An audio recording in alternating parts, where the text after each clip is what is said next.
Hi, I'm Reggie Brooks, Executive Director of the Holtz Heroes Foundation, and welcome to the Chris Zorich podcast as we celebrate Black History Month and some of the legendary players from the Lou Holtz era. Welcome, everyone, to a special edition of the Zorich podcast as we teamed up with Holtz Heroes Foundation to celebrate Black History Month. We were going to celebrate various athletes who had a chance to play at Notre Dame during Coach Holtz's era. They became kind of instant legends during that time, so we'll have a chance to spend some time with them. And one of those amazing athletes was Renaldo Wynn. Thank you very much for being on. All-American, first-rounder, Jacksonville, and All-Rookie, and, of course, a true legend at Notre Dame. Welcome to the Holtz Heroes / Zorich podcast. Thanks for having me, Chris. It's an honor, man. Truly honor. Chris Zorich, Holtz, all in one. Can't beat it, man. Well, this is a really kind of this was birthed by the executive director, Reggie Brooks, and he was a former player for Coach Holtz, spent a whole bunch of time at Notre Dame, and is currently the executive director for Holtz Heroes Foundation. And so he came up with this great idea of talking to several great kind of instant legends at Notre Dame to celebrate Black History Month. So I'm excited to have a chance to kind of spend some time with you. We haven't had a chance to talk in a while, but I'm excited that we have a chance to now. We both came from the same area in Chicago. Wonderful, wonderful area, and kind of made that transition to Notre Dame. So I know how my experience was, but what was your experience like being a Black student athlete at Notre Dame? Yeah, so you kind of shared a little bit, with being from the same area. And as you know, Chris, being in Chicago, neighborhoods are pretty segregated. There's no such thing as, and as we share with our teammates, as we got an opportunity to share, I know I shared with many guys that I went to Notre Dame with, I would kind of share that with them. Like, hey, when I would go home with them, it was pretty diverse. Maybe, they went to schools that were, white and Black, mostly white, of course. Well, that wasn't the case, in the areas that you and we grew up in. Right. We grew up on the south side of Chicago. You're talking about, Black neighborhood. I mean, you went to CVS, So I knew all about CVS. The running joke, and I don't know if people know this, but in Chicago, we would always say CVS stood for crime, violence, and sex. You know what I mean? Yes, it did. It did. Because that's how was, tough. yes. And it just goes to show you how tough of an area, Sure. that it was. And so thank God, my mom sent me to a, all boy Catholic school. And so people like yourself, you paved the way for me to feel like, man, if you could do it, then of course I could do it. And I didn't know what to expect because I had never had relationships with anybody other than, Black people, Sure. in terms of, until I went to Notre Dame, in terms Right. of those, relationships outside of just playing in sports, Right. or being in the classroom. When I went to De La Salle, that was the first time I had an opportunity to be around, other people other than Black people. And so, but in terms of building those lasting relationships, it didn't happen until I went to Notre Dame. And as you know, I think, one thing Lou did was he kind of plucked us out of our comfort zone. Sure. Or environment, because you're used to being around who you're around most of your Right. life. And so you get to Notre Dame, number one, you're not rooming with any other any other athletes, right? Exactly. Student athletes. You're rooming with just regular students. And odds are that those regular students are going to be white students, which was the case. Right. For me, I was in Zom Hall, and my roommates, which are guys I still talk to, a guy named Brian Connolly and a guy named Joe Leslie. Wow. And Joe, we joke about this all the time, but at that time, Joe had never met a Black person in person, other than on TV. Oh my God. So you imagine, Joe, and then Brian was from Boston. He had a strong Boston accent. So those are my two roommates.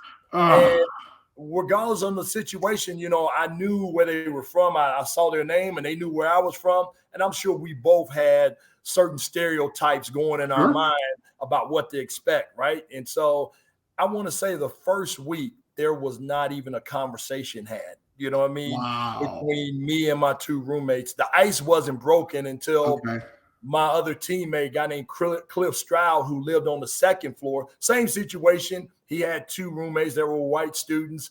And he was like, hey, you talk to your roommates. I'm like, man, I'm like, when I come in, it's so awkward. I hear him talking. As soon as I come through the door, it's quiet. You can hear a pin drop. It's so quiet. And he was like, man, we need to go down there. Because it was so awkward, I would just go up to Cliff's room because at least him and his roommates, they had kind of broken the ice. Okay. And so I would just go up there for more of a comfort and then just go in my room just to go to sleep. And so Cliff said, let's go down there. Let's break the ice. So we came in. He was like, hey, we're going to get to know who y'all are. You know what I mean? That type of thing. And that was kind of the first time Joe had kind of shared. He was like, man, I had never met a black person before. Wow. You know, you're the first person in person I had met outside of just watching TV. He grew up on a farm in Ohio somewhere. You know, and so these guys actually became, you know, close friends on campus for me. And it ended up what I wished, you know, I'm like, man, why don't they just put us all together? I'm glad they didn't, Chris, because the one thing that I gained was relationships. You know, your teammates are going to be close to you anyway, right? You guys bleed, you sweat together, you win, lose together. So those relationships are going to be formed. But you know just as well as I know, and the one thing that when I went to the NFL, I noticed the benefit of being with regular students, which you build relationships. And guys in the league would be like, dude, how do you know all these regular dudes? Right? And they're like, how you know just these, they ain't even know that. How you know these regular dudes like your man? Because Notre Dame, man, you don't have athletic dorms. You get an opportunity to really know the student body. So for me, it was I was grateful for those opportunities. You know what I mean? Having those relationships, guys that I still talk to this day. I'm sure that you probably had the same situations just as much as you maybe talk to your football teammates. You also have relationships with students that you had an opportunity to bond a relationship with. So for me, it gave me an opportunity to meet other people other than myself. And it helped me have a more of awareness and be more well-rounded, I think, to even be successful, you know, just even out in the world, because, you know, being just only with your own kind, that's not realistic, especially if you're a black person, because you're a minority, you know what I mean? So you got to start getting used to being able to connect with other people. And that's what Notre Dame did for me as a black student athlete being on campus. See, that's so interesting. And that is a great story, because you talk about kind of the opportunities that you had as you kind of ventured off onto college, kind of not knowing. Right. I mean, okay, great. You know, hey, I know what I can do on the football field, but now you're talking about kind of socially and in the classroom.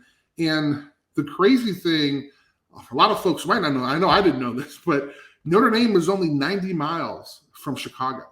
Wow. And for me, it felt like a totally different world. And the idea that, you know, you're meeting people from different countries, from other different states. I mean, outside of recruiting visits, I've never been on a plane before. You know, I had never been to another city. And so the idea now that you're kind of living in a, I think it's so interesting that kind of Cliff was able to help you out and say that, you know, hey man, let's go down there, let's talk. And now these are friends that you've had for your whole life now. Yeah, absolutely. And you know, just thinking back to, you know, situations like that. And that's what I think makes Notre Dame so special. You know what I mean? When people ask me, why is Notre Dame so special? It's family, right? You know, it truly is. And it's not a cliche. There aren't any fraternities. There aren't any sororities, you know what I mean, on campus, you know, to distract you other than, and I'm not talking against those things. I'm sure those are great experiences. But all I know is, you know, for me, my dorm was kind of the, you know, your sorority, right? You know what I mean? Like it's a reason why, you know, if you meet somebody from Notre Dame, one of the first questions is going to be what dorm? Exactly.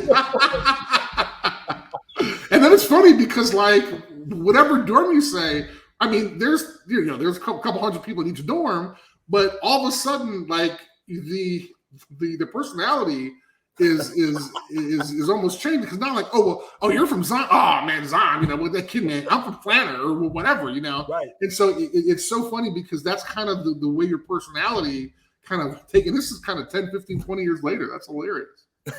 Sure is, man. And Zom, we were kind of wild, man. You know what I mean? Zombies were our rector was wild, and it also patterned after the students there, man. It was known as a wild dorm, kind of edgy almost, man. So that's crazy. Wow. Now, and if correct me if I'm wrong, Zom was the one they always hung out like that big old huge banner, right? Okay. Had the banner there. They always did some of the crazy stuff. If you ever remember certain times during finals, they were the kids that were probably on roller skates, right, rolling around, maybe kind of not clothed. Right, exactly. Not fully clothed or something crazy. So yeah. Oh my gosh. That was Zom Hall, man. That was Zom Hall.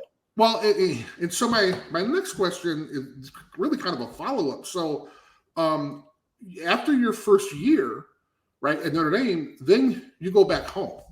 So what was that like? I mean, were you treated differently when you came back home? So, let me just kind of preface it with, a little bit of kind of like how I saw Notre Dame, coming from an all-boy Catholic school, on the south side of Chicago. Notre Dame was broadcast loud in every media, newspaper, right, Tribune, Chicago Sun-Times. I mean, it even had, before Sports Center, ESPN made it big, they had something called Sports Channel. Mm-hmm. And Sports Channel would broadcast. You remember Sports Channel? Oh, yeah, right. Broadcast. It literally, I thought Notre Dame was I thought it was in Chicago, because it was always, a special channel set aside for Notre Dame. Sure. You know what I mean? And so as a young kid, I was getting fed a lot of this. And then you go to an all-boy Catholic school, you know what I mean? And so that's even next to being next to the Pope, you know what I mean? So, and then so all I ever saw were the glory days when I was in high school. I mean, that's when you guys won the national championship. And that was like, and everybody, I'm talking about everybody. When I was coming up in high school, everybody had a starter jacket. And guess what that starter jacket was? It was a Notre Dame and it wasn't just kids from my school. I'm talking about from public schools. Wow. It was the number one selling jacket. Wow. I'm telling you, everybody had a Notre Dame starter jacket. Jeez. Yeah, man. I'm telling you, man, people were taking them things, robbing people. Yeah.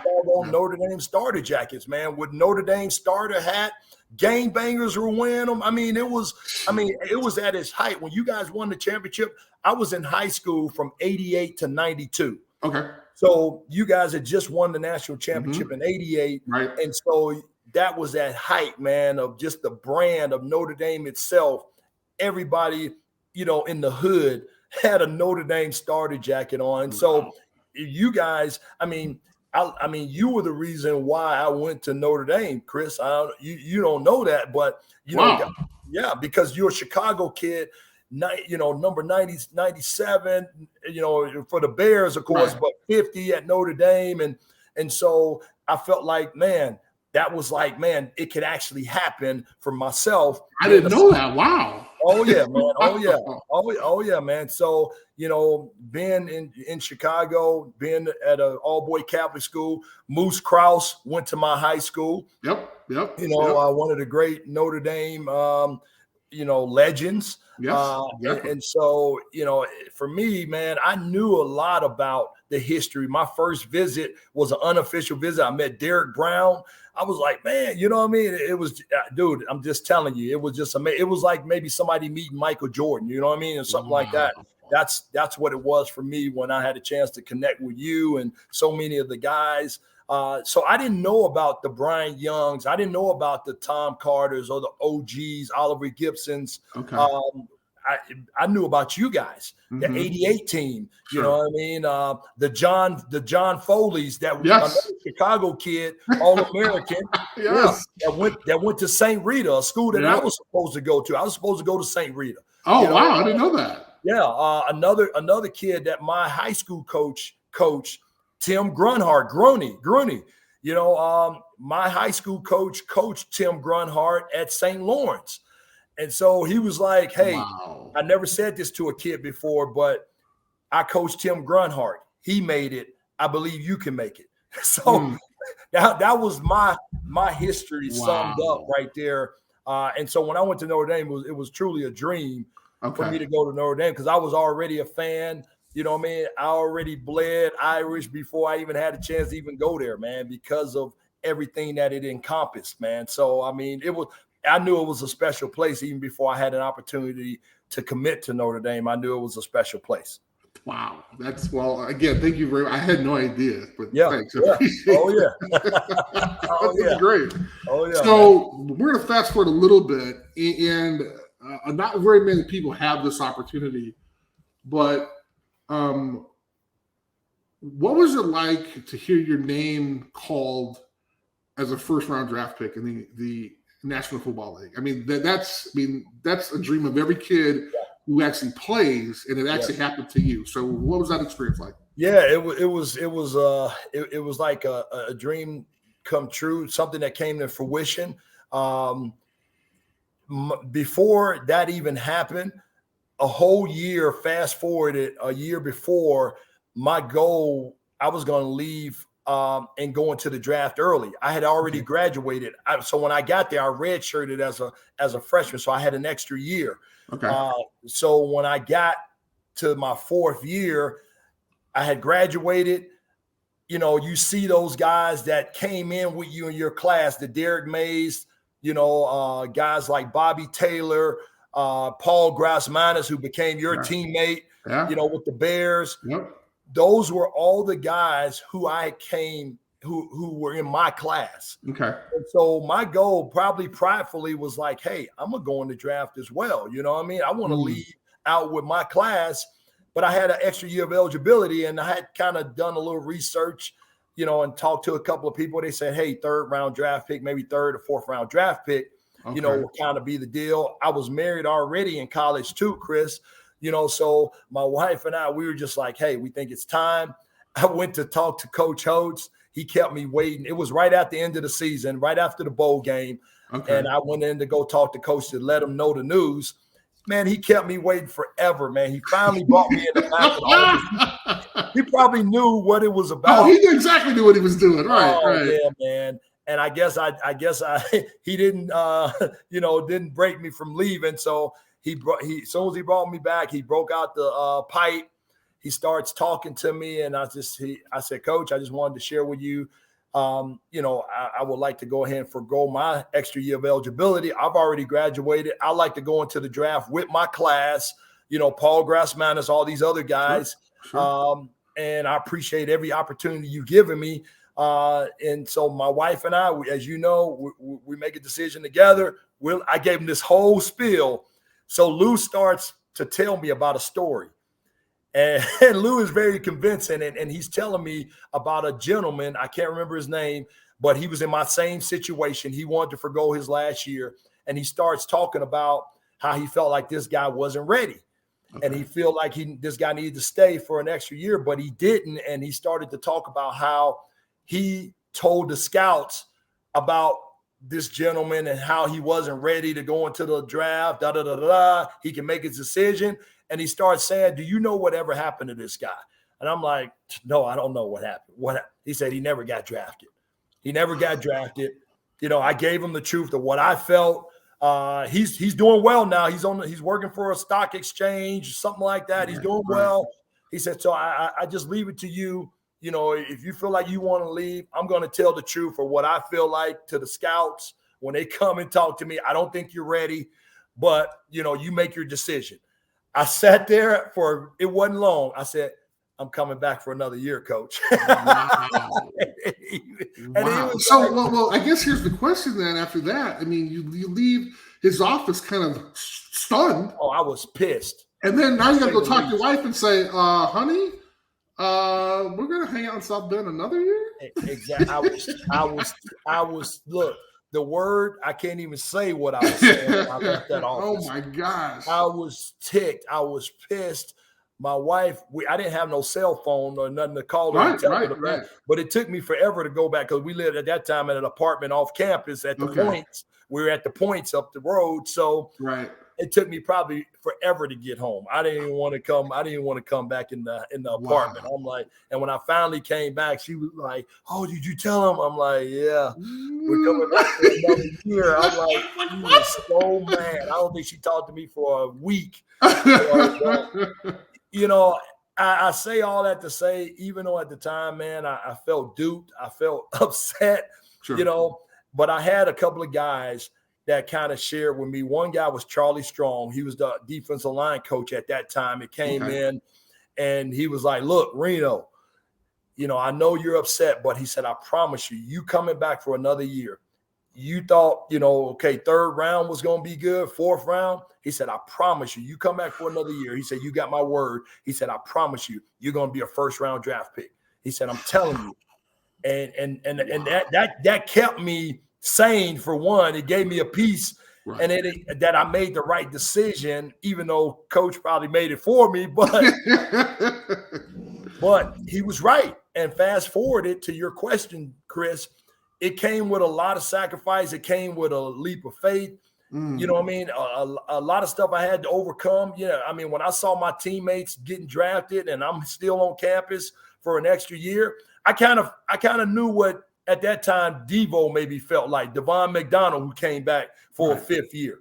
You know what I mean? When all of his guys left. And I was wondering, why is this dude so mad? You're like, you know what I mean? This dude, like Devo, I remember Devo as a freshman, like just a mad solo dude. Like you guys had left. Devo, y'all probably don't know, but the dude was sitting by himself every day in the lunch, was barely talking to anybody. Oh my gosh, I didn't know that. Yeah, man, he was just like, I'm like, man, this dude, me and Cliff was like, this dude is, don't you want to talk to this guy? Looks like a man. Like he was just like, seemed like he was mad, like, you know what I mean? But he probably felt like, man, I gotta endure this extra year. You know what I mean? My guys are gone. And so here I am, fast forwarded 4.5 years later, and I'm in the same predicament, even though, you know, I had guys like Charlie talking to me. And of course, the class that I ended up leaving out with was a great class. I mean, we had a great defense, you know, those guys like Burt Berry and, you know, who I stayed with, and Kennon Tatum and,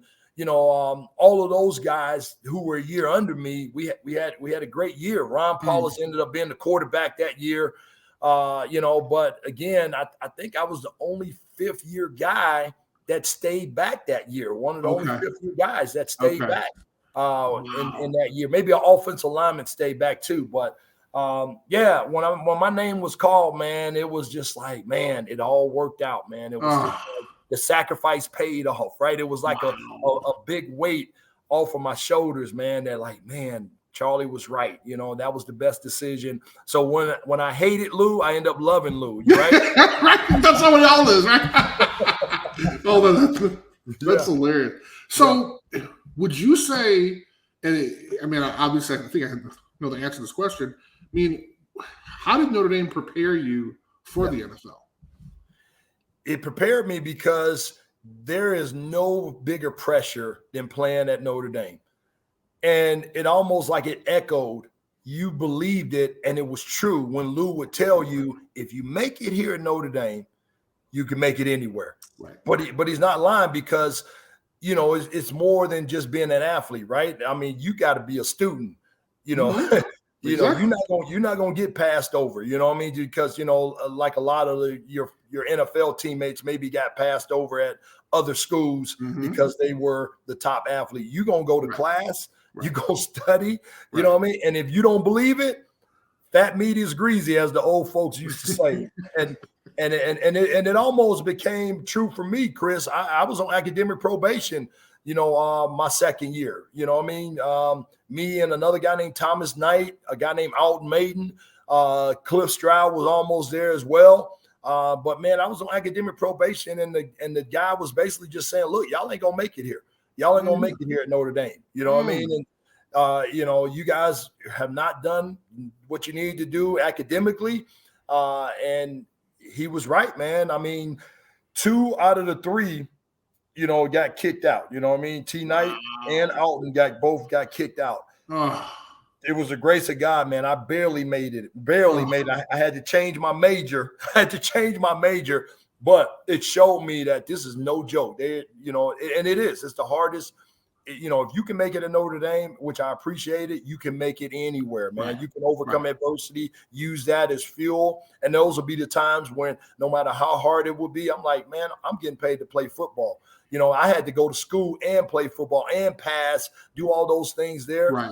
So the pressure, it prepares you to deal with the pressure in the NFL, even as a first-round draft pick. I think for me, it helped me tremendously. And just those lessons learned being at Notre Dame. You are listening to Renaldo Wynn, legend at Notre Dame football. This is a kind of a team up of sorts with the Holtz Heroes Foundation and the Zorich podcast as we bring you exceptional student athletes from Notre Dame for Black History Month. When you hear the term or the mantra of Coach Holtz, trust, love, and commitment, what does that mean to you? Man, that's something I use when I go speak to kids or when I go and go to do motivational speeches. Trust, love, and commitment are the pillars of life, man. It transcends past sports. It's family. It's if you want to have a business, all those things apply. It's relevant. And so, again, it's the greatest preparation for life, and the things that we learned from Lou. You got to be able to trust somebody. If you don't trust somebody, I mean, even in marriage, whatever it is, if the trust is broken, it's hard to rebuild. It can be done, but it's very hard, and you gotta be able to have that trust if you're going to have any success in any sphere of life. If you have that trust, then you got to be committed. Commitment, no matter when it's good, when nobody's looking, when it doesn't feel right, you know what I mean? I mean, that's what commitment is all about. And these are all character attributes, that you look at. And just the love, if you really love what you're doing, and love the people that you're around, all those things are going to spew out anyway. And so, that's just the perfect combination, loving what you're doing, having that passion, to be able to do something that you love. Not too many people do stuff that they love, so I just use that in every facet of my life, Chris, are those 3 things. And a lot of people probably don't know how to enunciate that in the words, but there it is. All those things, the success of business, marriage, any team sports, that trust, that commitment, and that love, man. Love, it says in the Bible, it's the greatest gift that God could give anybody. It's love, man. The love we have for each other, the love you have for your kid, that love when you saw your kid born. There's no other greater love than that right there. Seeing that little girl or that little boy come, to be coming to this earth, man. There's no other greater love than that. So I appreciate, again, life lessons learned that I can take with me in any sphere of life. Well, and I think it's so interesting, Ronaldo, because when you think about when we were introduced to that at the age of 18. And for me, I'm sitting in a room with 100 dudes. I'm like, love? Like, what? Like, I love my mom. Like, we talk about love, Yeah.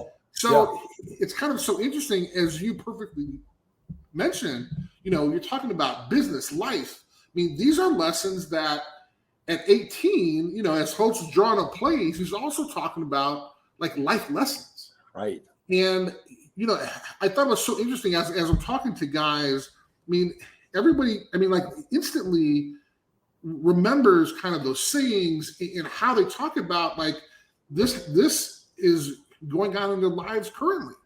which, I think is amazing. Like, I didn't listen to half the stuff he said, but, I know about trust, love, and commitment. I know about what's important now.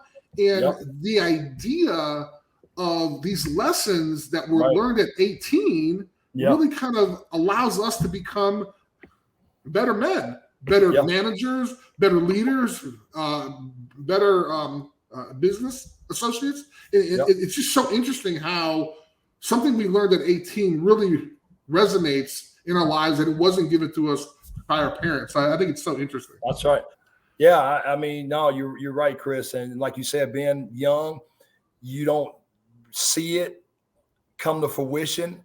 It doesn't hit you. The older you get, then you start to really understand what that word love is, which is so powerful, man. And it's really, that's what I believe Notre Dame is built on. You know what I mean? When you never meet a stranger from Notre Dame, right? You know what I mean? Especially as a player, you know what I mean? You never meet a stranger, you know what I mean? Even if it's the first time, because we've all been there. We've all, done it.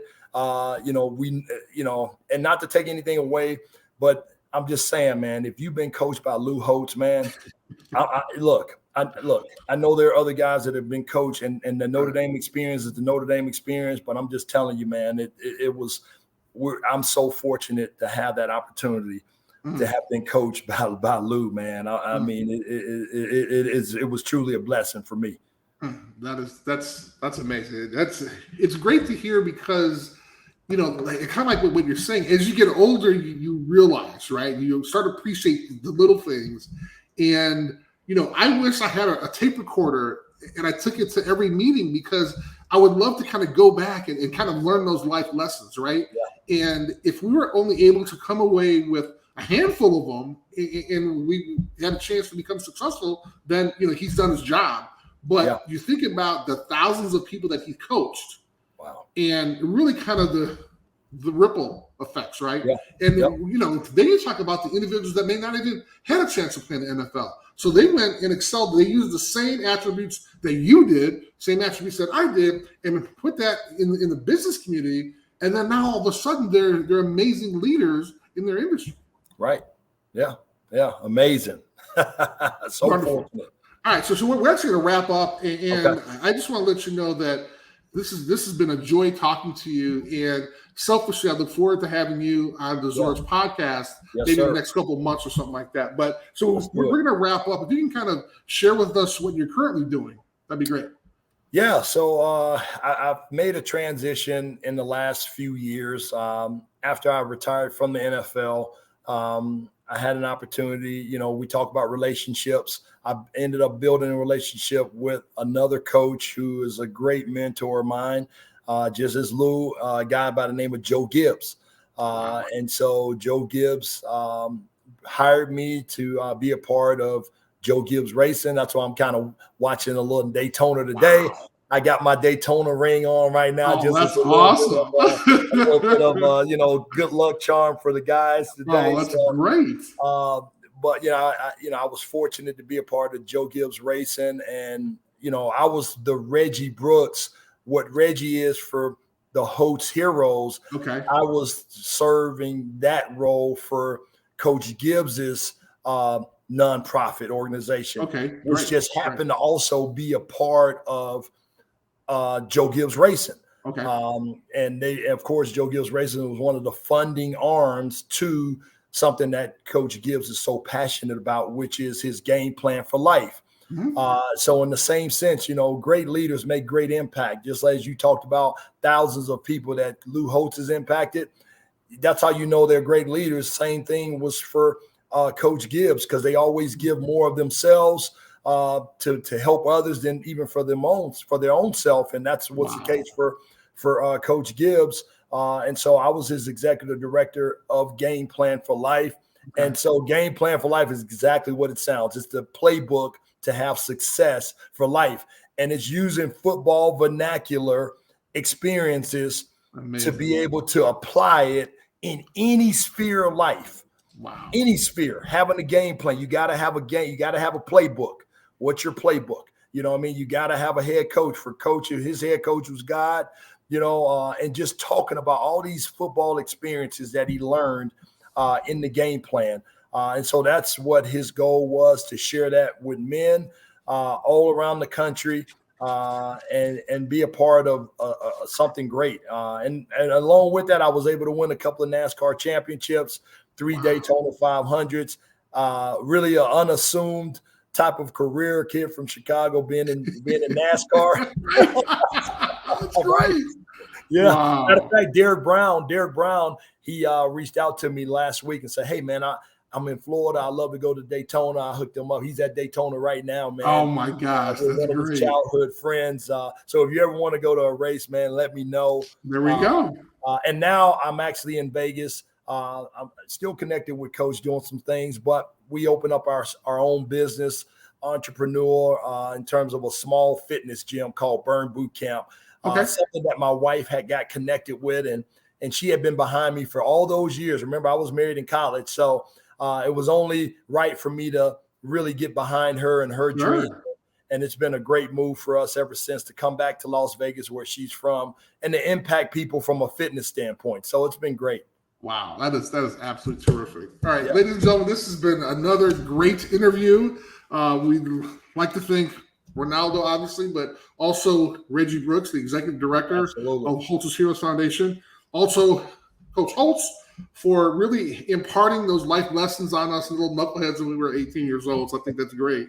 The idea of being able to celebrate Black History Month and really exceptional Black individuals who are also players, I think is very special too. So we want to thank Coach Holtz and again, Reggie Brooks, for this great celebration of Black History Month. Renaldo, thank you very much for your time, and I look forward to talking to you again. Thanks, man.